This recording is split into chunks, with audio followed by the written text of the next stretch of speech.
Let's go live to Iowa, where Governor Ron DeSantis is doing a fair side chat with Governor Kim Reynolds, and he's speaking now. Whether it was masks or lockdowns or opening schools, you know, they attacked you again and again. I know a little bit about that too, but turns out we were right. But how did that experience really change you and how you approach the job?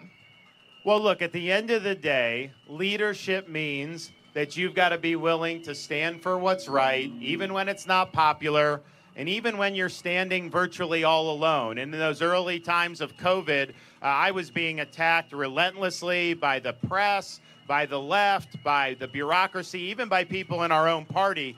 But I had to make the decision as a leader that I got elected to serve the people. I care more about protecting the people's jobs that I was elected to serve than I do about protecting my own political hide. And so we'll do what's right. We'll take the consequences and let the chips fall where they may. Yes. It's about this country, and we need to have full focus on getting America back on track. And what we need, and I will do this as president, because Kim was attacked for having kids in school. I was attacked. All those people were wrong, and yet nobody has been held accountable in the federal government for their disastrous lockdown policies. We're going to bring a reckoning to that so that this never happens to our country ever again. Thank you.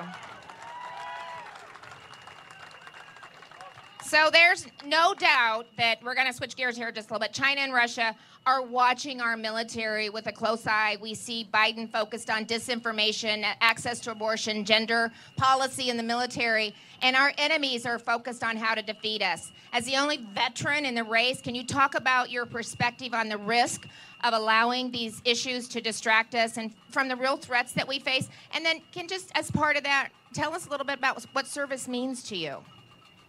Well, I was a blue-collar kid growing up. I worked minimum wage jobs to try to be able to get myself through school, put myself in a position to succeed. And I did that, and I had an opportunity to start making, good income.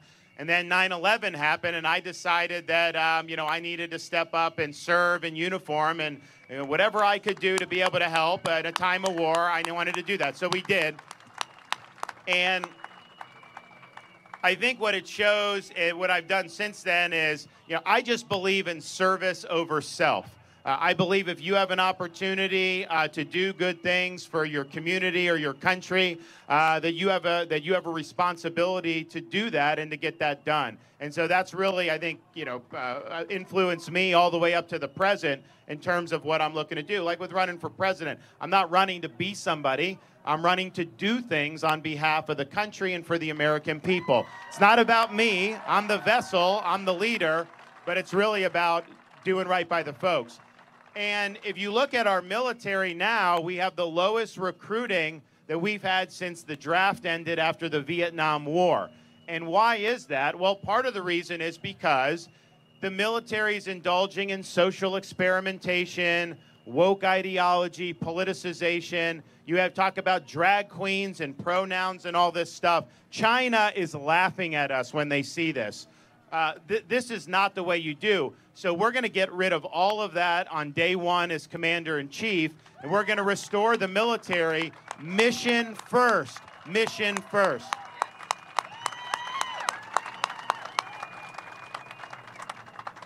So you recently announced your economic independence plan.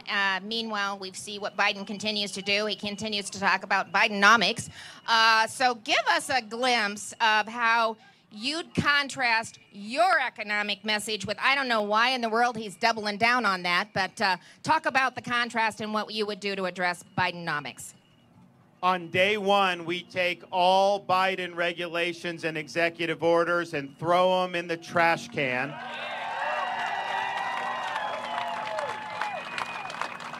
Bidenomics is basically Americans have a lower standard of living so that he can pursue his political and ideological agenda like the Green New Deal. That is unacceptable. You have to have an economy where people work hard, play by the rules, get the most out of their God-given ability, and they can raise a family, buy a home, afford a car, do all those things.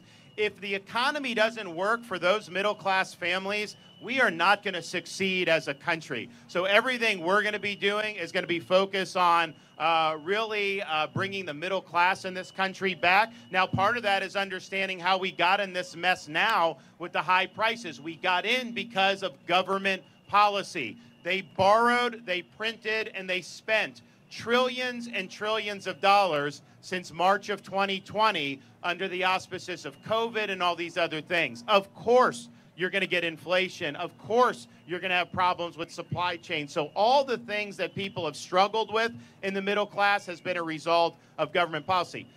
Governor Reynolds balances her budget. We balance our budget in Florida. We've run big budget surpluses in Florida. Yep. We have no income tax. So have we in Iowa. We still have surpluses.